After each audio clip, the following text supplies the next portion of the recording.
یہ بیان کیا تھا کہ احکام کا مدار ہی مصلحت اور عقل پر ہے، عقل میں آئے گی تو حکم ہے ورنہ نہیں۔ شریعت کا کام حکم دینا نہیں، نفع نقصان بتانا ہے۔ شریعت خبر دیتی ہے، انشاء نہیں کرتی، اور یہ اس کا فائدہ ہوگا تو حکم ہوگا، فائدہ سمجھ میں نہیں آئے گا تو حکم نہیں ہوگا۔ یہ بھی کیا تھا؟ ظن فاسد۔ تیسرا موقف کیا بیان کیا تھا کہ فائدہ تو ہے لیکن فائدہ معلوم کرنا ضروری نہیں ہے، اس پر بات چل رہی ہے۔ کہتے نہیں، فائدہ تو ہے اور فائدہ معلوم کرنا بھی ضروری نہیں کہ فائدہ معلوم ہو، لیکن فائدہ معلوم کرنا ضروری ہے۔ اس پر کیا بیان کیا تھا کہ جناب نبی کریم صلی اللہ علیہ وسلم نے اس سے پہلے قرآن پاک نے بہت سے احکام کی مصلحتیں بیان کی ہیں، قواعد بیان کیے ہیں، پس منظر بیان کیا ہے، بے شمار احادیث میں حکمتیں بیان ہوئی ہیں، صحابہ کرام نے حکمتیں بیان کی ہیں، فقہا نے حکمتیں اور مصلحتیں بیان کی ہیں۔ اس لیے یہ ان ذکر کے بعد پھر یہ کہا تھا، ایک بات یہ بھی ہے کہ ضروری نہیں کہ ہر بات ہر آدمی کے سمجھ میں آئے، عقول کا دائرہ ایک نہیں ہے، عقول کی سطح ایک نہیں ہے، ایک کی سمجھ میں نہیں آ رہی دوسری کی سمجھ میں آ رہی ہے۔ آپ سمجھ میں آ رہی ہے، کل آ جائے گی، افراد کے اعتبار سے بھی، مکان کے اعتبار سے بھی، اور یہ زمان کے اعتبار سے بھی عقل کا دائرہ کیا ہوتا ہے؟ مختلف ہوتا ہے۔ یہ تیسری بات یہ کر رہے تھے کہ جب ہم نبی کریم صلی اللہ علیہ وسلم کو مخلوقات میں، انسانوں میں سب سے زیادہ عقل مند سمجھتے ہیں، اوثق عندنا من عقولنا، حضور کے بارے میں ہمارا کہ سب سے زیادہ عقل مند ہیں، تو سب سے زیادہ عقل مند کی بات کم عقل والوں کو ماننی چاہیے۔ ہر طبقے میں جونیئر سینئر کی بات مانتا ہے، سینئرٹی کی بنیاد پر یہ کچھ سے زیادہ سمجھتا ہے۔ ایک نہ تجربہ کار ہے، ایک تجربہ کار ہے، نہ تجربہ کار کی بات کو بغیر دلیل کے مانتا ہے، اور حضور سے زیادہ عقل مند کیوں نہیں ہے؟ حضور کی ذات کے بارے میں کہ حضور کی عقل اوثق عندنا من عقولنا، ہماری عقلوں سے حضور کی عقل کہیں بالا برابر کی نسبت ہی کوئی نہیں ہے۔ اس لیے حضور کی بات کو یہ سمجھنا کہ حضور کی بات میں مصلحت عقل ہے، میری سمجھ میں نہیں آ رہی، یہ نہیں کہ مصلحت نہیں ہے، مصلحت ہے، میری سمجھ میں نہیں آ رہی۔ تو ہمیں جس کی مثال دی تھی، یہ مثال وہ نہیں جو آپ نے دی ہے، مثال یہ ہے، ایک سردار نے، اس کا نوکر بیمار ہو گیا، دو چار ملازم بیمار ہو گئے، کسی نوکر کو کہا ان کا علاج کرواؤ، دوائی پلاؤ۔ اب وہ اس کی بات مانے گا تو سردار کی بات مانی ہے، سردار خوش ہوگا، اور دوائی پینے سے فائدہ بھی ہوگا یا نہیں ہوگا؟ اپنا فائدہ بھی ہے، سردار کی رضامندی بھی ہے کہ حکم کی تعمیل کی ہے، اور اپنا فائدہ بھی ہے کہ بیماری سے، اور اگر نہیں مانا ناراضگی الگ ہے اور نقصان الگ ہے۔ نبی کریم صلی اللہ علیہ وسلم نے ایک اور بات میں فرمایا کہ میری مثال ایسی ہے، اللہ مسئلہ کا مسئلہ رجل بنا دار، ایک آدمی نے کوٹھی بنائی ہے اور دعوت رکھی ہے محلے والوں کی تاکہ لوگ آپ کی کوٹھی دیکھیں، جعل فی آباد با، دسترخوان بچھایا ہے، ایک دائی کو بھیجا، نمائندے کو، یار محلے والوں کو بلا لو کھانا کھا لو، باسا دائی، جو آدمی اس دائی کی بات کو قبول کرے گا، گھر کا مالک خوش بھی ہوگا، یار میری دعوت قبول کی ہے، راضی بھی ہوگا، تو کھانا بھی ملے گا یا نہیں ملے گا؟ اور جو آدمی دعوت قبول نہیں کرے گا، گھر والا بھی ناراض ہوگا، یار میں نے دعوت دی تھی آیا نہیں، اور کھانے سے بھی محروم رہے گا یا نہیں رہے گا؟ اس لیے صرف مال تعمیل حکم یہ نہیں ہے، اس کا کیا ہے؟ فائدہ بھی ہے، نقصان بھی ہے۔ یا مثلا ایک مثال اور دی نبی کریم صلی اللہ علیہ وسلم نے، مثلی و مثل ما بعثنی اللہ بہ، میری مثال اور اللہ پاک نے جو دعوت مجھے دے کے بھیجا ہے اس کی مثال ایسی ہے جیسے ایک آدمی بستی میں ہے۔ پرانے زمانے میں بریکنگ نیوز کیا ہوتی تھی، لوگ جتنی زیادہ ایمرجنسی ہوتی تھی اتنی زیادہ اہتمام کرتے تھے کہ اعلان بھائی میں لشکر دیکھ کر آیا ہوں، بچ جاؤ بچ جاؤ بچ جاؤ، اور بہت زیادہ بریکنگ نیوز ہوتی تھی، کپڑے اتار کر ننگے دوڑتا تھا، اور نذیر العریان، یہ علاوہ کو خطرناک بات ہے، واقعہ بریکنگ نیوز ہے کوئی۔ ایک آدمی ان نذیر العریان، میں ڈرانے والا ہوں بھائی، میں نے لشکر دیکھا ہے، لشکر آ رہا ہے، انی رایت الجیش، بعینی اپنی آنکھوں سے لشکر دے کر آیا ہوں، انی انا نذیر العریان۔ اب کچھ لوگوں نے تو بات مان لی کہ ٹھیک ہے یار، جنہوں نے بات مان لی انہوں نے اپنا انتظام کر لیا، نکل گئے، یا اجتماع آتا طائفۃ من قومی ادلجو، رات کے اندھیرے میں نکل گئے، انطلقوا علی مہل، جو درمیان میں وقفہ ملا اس میں نکل گئے، فن جاؤ، دوسرے کو یہ چھوڑو یار، لگایا ہے ہم ہر وقت بریکنگ نیوز لگا رہتا ہے، کذبت طائفۃ اصبحوا مکانہم، وہ اپنی جگہ پہ ٹھہر گئے تو وہ لشکر نے حملہ کر دیا۔ اب اس کی بات ماننے سے بات ماننا بھی تھا، فائدہ بھی تھا یا نہیں، اور بات نہ ماننے سے بات نہ ماننا بھی تھا، نقصان بھی تھا یا نہیں۔ فصبحهم الجيش فاجتاحهم اهلكهم واجتاحهم، اور نبی کریم نے فرمایا، ایک حدیث میں یہ فرمایا، انما هي اعمالکم ترد علیکم، بھائی یہ قرآن پاک کے ما اصابکم من مصیبت فبما کسبت ایدیکم، جو بھی تمہیں کوئی مصیبت آتی ہے نا تمہاری کسی حرکت کا نتیجہ ہوتی ہے۔ میں اس کی مثال یہ کرتا ہوں، آدمی بیمار ہوتا ہے نا تو ڈاکٹر وجہ تلاش کرتا ہے، کیا کھایا تھا، کہاں گئے تھے، کیا کیا تھا۔ بیماری کے پیچھے کوئی ذاتی حرکت ہوتی ہے ورنہ بیماری نہیں ہوتی۔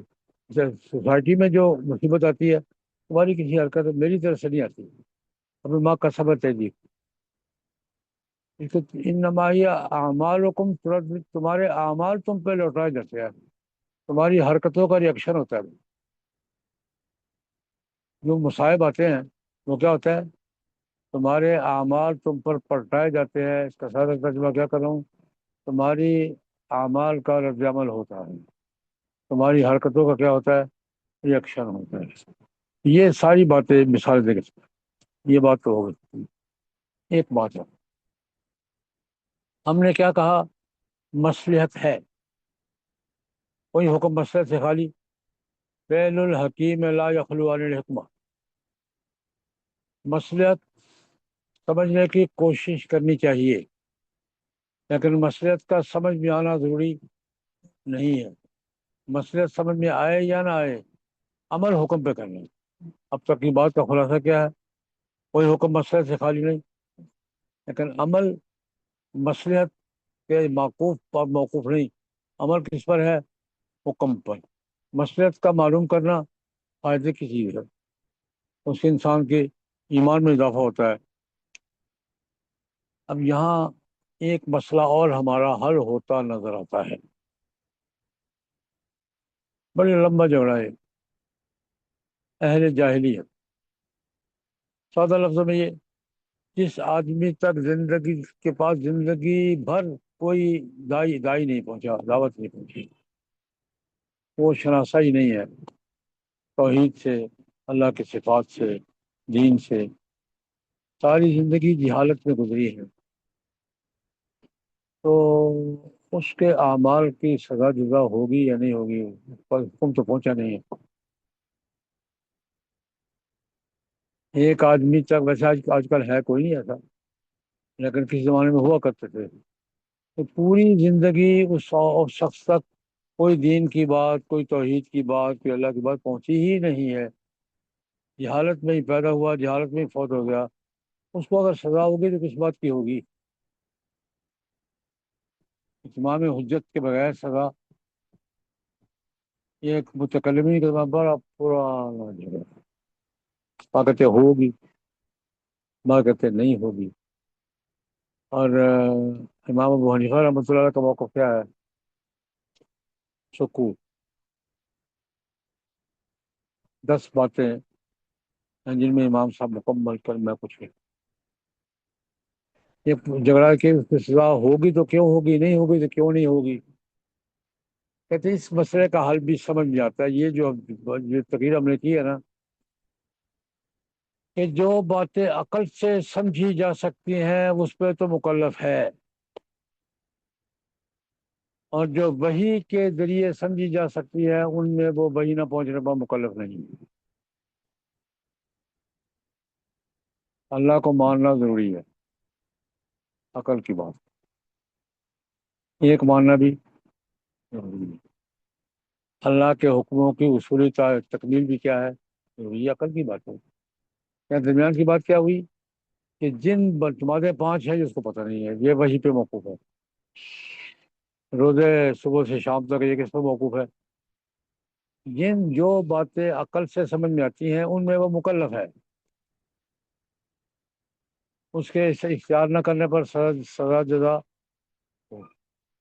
اور جن باتوں کے لیے وہی ضروری ہے ان میں وہی نہ پہنچنے پر مکلف نہیں ہے۔ کہتے یہ بھی ایک مسئلہ حل ہوتا نظر آتا ہے۔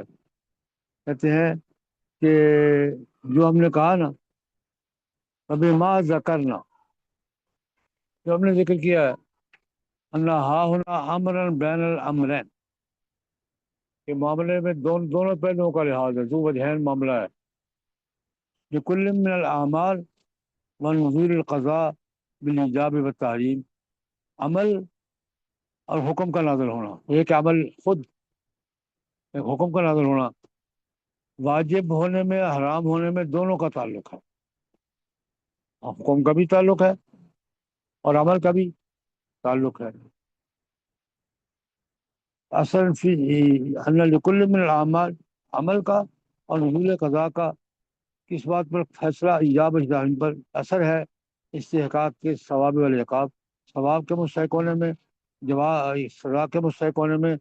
اس بات سے یجمع بین الدلائل المتعارضہ، متعارض دلائل جو ہے نا، فی اہل الجاہلیہ، جاہلیت کے لوگ یعذبون بما عملوا فی الجاہلیت عملا، جاہلیت کے اعمال کا بے خبری کے اعمال کا اس پر سزا ہوگی یا نہیں ہوگی، اس میں اس بنیاد پر بھی ایک درمیانہ راستہ نکالا جا سکتا ہے کہ جو باتیں عقل سے سمجھ میں آتی ہیں ان میں وہ مکلف ہے، اور جس کے لیے وہی ضروری ہے ان میں وہ مکلف نہیں ہے۔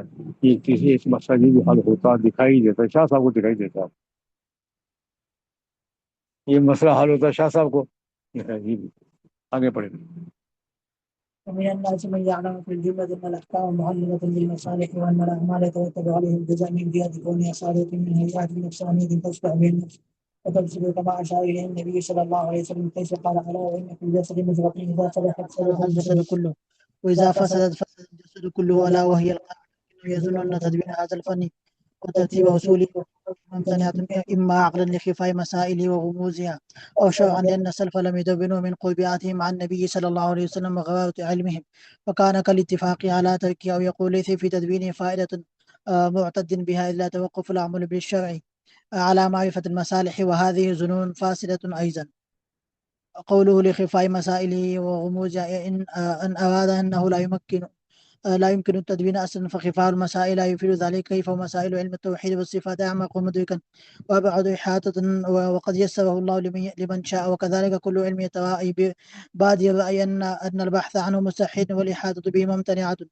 ثم إذا ارتيذ بأدواته وتدرج في فهم مقدماته حصل التمكن فيه، وتيسر تأسيس مبانيه وتفريع فروعه وذويه، وأن أراد العسر في الجملة فمسلم، لكنه بالعسر يظهر فضل بعض العلماء على بعض، وأن بلوغ الآمال في ركوب المشاق والأهوال، وأن اقتعاد غائب العلوم بتجشم العقول وإمعان الفهوم. تیسرا موقع، 2 موقع ہے اب تک، تیسرا موقع۔ بعض کہتے ہیں ٹھیک ہے، یہ احکام مسالے کے ساتھ علت ہے ان کی، اعمال کا پر سزا جزا مرتب ہونا کیفیت قلبی سے ہوتا ہے، اس میں دخل ہے، لیکن اس علم کا حاصل کرنا اس کا کوئی فائدہ نہیں. جب موقف پر موقوف نہیں ہے تو فائدہ. ثواب جزا حکم کی تعمیل حکم پر موقوف ہے، مسئلہ کے معلوم کرنے پر موقوف نہیں ہے، اور یہ ہے بھی مشکل.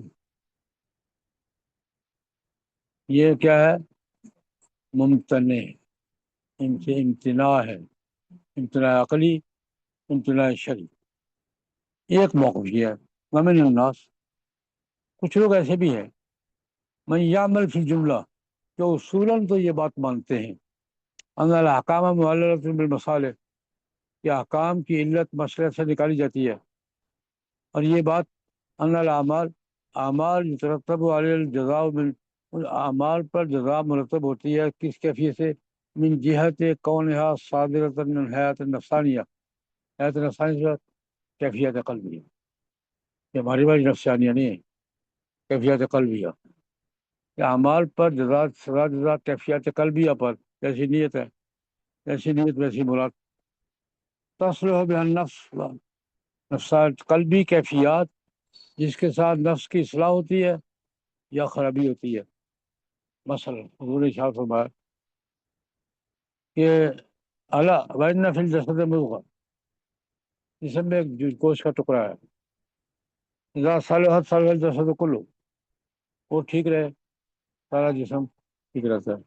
واذا فسدت فسد الجسد کلہ، وہ خراب ہو جائے سارا جسم کیا ہو جاتا ہے؟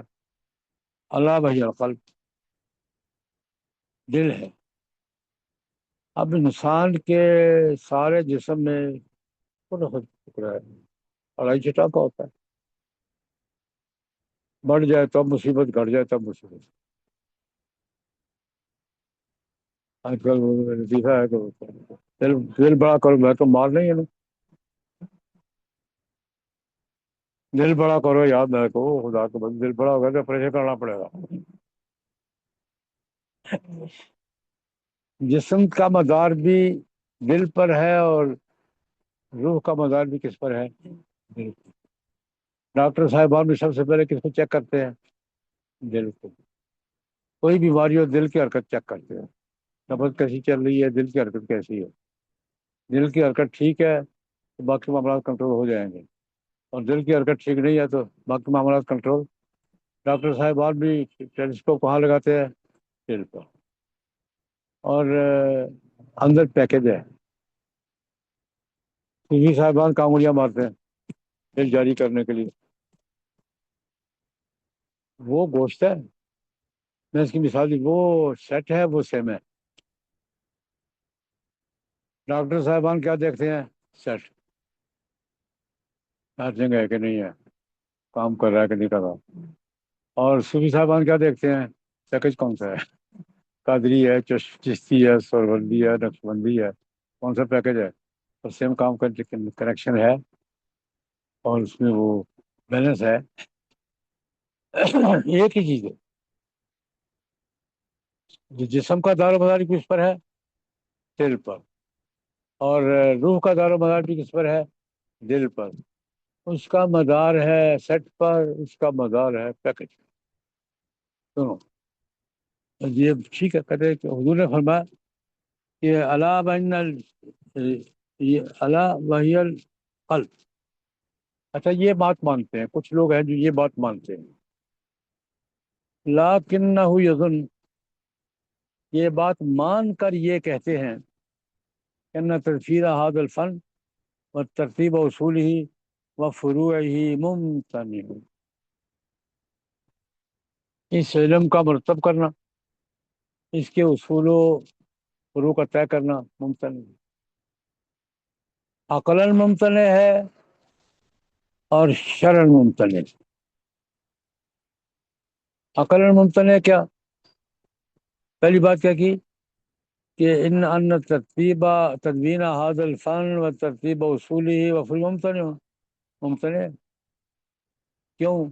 یا تو عقلاً لخفاء مسائلہ وغموضها، بڑے پیچیدہ مسائل، ان پر بس بڑی مشکل ہے. یہ بڑے غامض، بڑے پیچیدہ مسائل ہیں، ہر آدمی کے بس کی بات نہیں ہے، یہ عقلاً ممتنع ہے، اور شرعاً، یہ عقلاً بھی اور شرعاً ممتنع ہے، یعنی سلف لم یذبنہ، آپ 12ویں صدی میں آئے ہیں، 1100 سال مدبر نہیں ہوا، آپ نے یہ بدعت کہاں سے شروع کر دی ہے؟ سلف نے اس کو مدبر نہیں کیا، 1100 سال مدبر نہیں ہوا، یہ اجماع علی ترک ہی نہیں ہے، ایک اجماع سکوتی بھی ہوتا ہے، ایک اجماع سقوطی ہوتا ہے، ایک سکوتی ہوتا ہے، یہ جو اجماع کون سا ہے؟ سکوتی،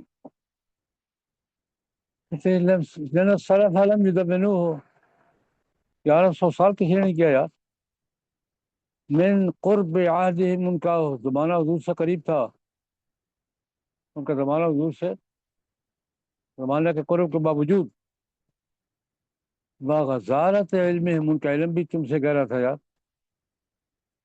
ان کا علم تو آپ سے زیادہ تھا، زمانہ بھی قریب تھا، تو یہ سلف صالحین کا مدون نہ کرنا کل اتفاق اعلیٰ ترک، ترک پر اجماع ہے، اجماع سکوتی ہے، آپ کو 12ویں صدی میں یاد ہے، شرعاً ممتنع ہے، عقلاً ممتنع ہے، مسائل بڑے پیچیدہ ہیں، شرعاً ممتنع ہے، تو باقی بھی کسی نے کہی ہے نہیں یار، آپ کو یاد ہے؟ اچھا، او یقول، تیسرا موقف، پہلی بات کیا کی تھی؟ عقلاً ممتنع ہے، دوسری بات کیا کی؟ شرعاً ممتنع ہے، تیسری بات یہ کہتے ہیں یار اتنی تکلیف کی ضرورت کیا ہے، اس کا فائدہ کون نہیں، لیسا فی تدوین ہی، فائدہ کون نہیں ہے، کیوں؟ اس لا توقف العمل بالشرع علی معرفت المصالح، جب مصلحت کے معلوم کرنے پر حکم کا عمل موقوف نہیں ہے تو فائدہ، ساری شکل کا فائدہ کیا ہے؟ تین اعتراض، ایک اعتراض منصب عقلی ہے، دفاع مسائل، مسائل کا مخفی ہونا اور پیچیدہ ہونا، غموض کا معنی پیچیدہ ہونا، تو شرن جنرل صرفہ لم یذبنہ، اور تیسرا بھی فائدہ ہے کہ جب احکام پر عمل مصلحت کے معلوم معرفت پر موقوف نہیں ہے تو فائدہ، تو اس سے مصیبت میں پڑنے کا فائدہ کیا ہے؟ یہ تین اعتراض، هذه ظنون فاسدۃ ایضا، یہ بھی ہماری ٹوکے کی ظن ہے، جہاں پہلے گئے اب ایک ایک پہ بحث کریں گے، پہلا، ٹھیک ہے یار، لیکس کے دفاع عقلی ہے، عقل ممتنع ہے، اب ہم ایک بات پوچھتے ہیں، ناممکن ہے یا مشکل؟ امتناع عقلی کیسا ہے؟ ناممکن درجے کا ہے یا ناممکن ہے ہم مانتے نہیں ہیں اور مشکل سے گھبراتے نہیں ہیں؟ سادہ دو لفظوں میں جو، ناممکن ہم مانتے نہیں ہیں اور مشکل سے گھبراتے نہیں ہیں، صفات باری تعالیٰ کا مسئلہ اس سے زیادہ پیچیدہ ہے، اللہ کی توحید اور صفات، اللہ کی توحید صفات کے ساتھ ہے یا صفات کے بغیر ہے، بڑا پیچیدہ مسئلہ ہے، اگر اللہ وحدہ لا شریک ہے اور صفات کیا ہے، ذات کا حصہ ہے یا الگ ہے، ذات کا حصہ ہے تو ترکیب لازم آتی ہے، اور ذات کا حصہ نہیں ہے تو یہ کیا لازم آتی ہے؟ تعدد لازم آتا ہے، ذات کا حصہ ہے تو ترکیب لازم آتی ہے، اور ذات سے خارج ہے تو کیا لازم آتا ہے؟ تعدد لازم آتا ہے، آج تک بات چل رہی ہے، اب بھی چل رہی ہے، علم کلام میں صفات باری تعالیٰ یہ خالی صفات بسیط ہے یا محض صفات بسیط ہے؟